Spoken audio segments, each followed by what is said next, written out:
Samajwadi party का साथ छोड़कर एनडीए में शामिल होने वाले ओम प्रकाश राजभर एक बार फिर से सुर्खियों में हैं। बीजेपी के साथ आए राजभर वैसे तो मंत्री बन और बना रहे थे, लेकिन घोसी चुनाव में मिली हार के बाद उनके सुर अब कुछ बदल गए हैं। उपचुनाव के परिणाम से पहले पत्रकारों के सवाल पर वह मंत्री बनने की तारीखें दे रहे थे, दिल थाम कर बैठने की हिदायत देते थे।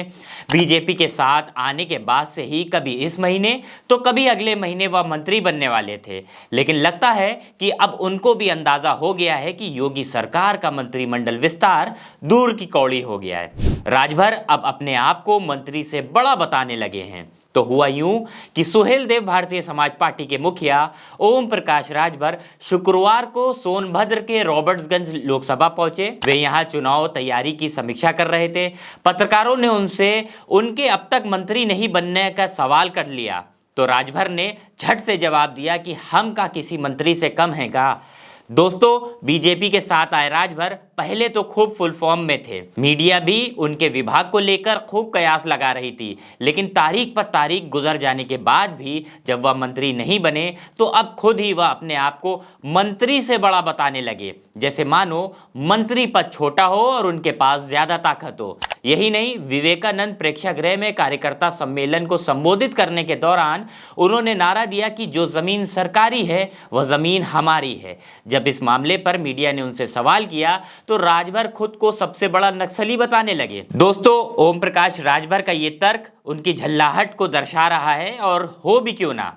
कैबिनेट मंत्री पद से इस्तीफा देकर सपा में गए, उसके बाद सपा का साथ छोड़कर वापस मंत्री बनने भाजपा में आए, लेकिन भाजपा ने भी उनके सामने पहले इम्तिहान खड़ा कर दिया, घोसी जिताओ फिर बताओ। लेकिन घोसी में पूरी ताकत झोंकने के बाद भी समाजवादी पार्टी ने बम्पर जीत हासिल की। यहां से सपा के प्रत्याशी सुधाकर सिंह ने भाजपा के दारा सिंह चौहान को बड़े अंतर से हरा दिया। यानी दारा सिंह तो फेल हुए ही हुए, राजभर के भी सपने सपने रह गए। खैर, अब राजभर को भी शायद समझ में आ गया है कि फिलहाल वह मंत्री बनने से रहे, इसीलिए अब वो खुद को मंत्री से बड़ा बताने लगे हैं। आपकी राजभर के इस बयान पर क्या प्रतिक्रिया है, हमें कमेंट बॉक्स में लिखकर जरूर बताइएगा।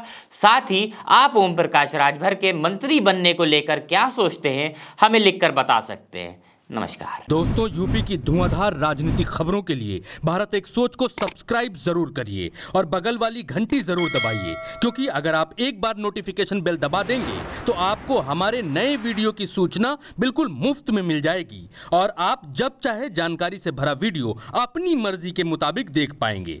चलते हैं। जय भीम, जय भारत।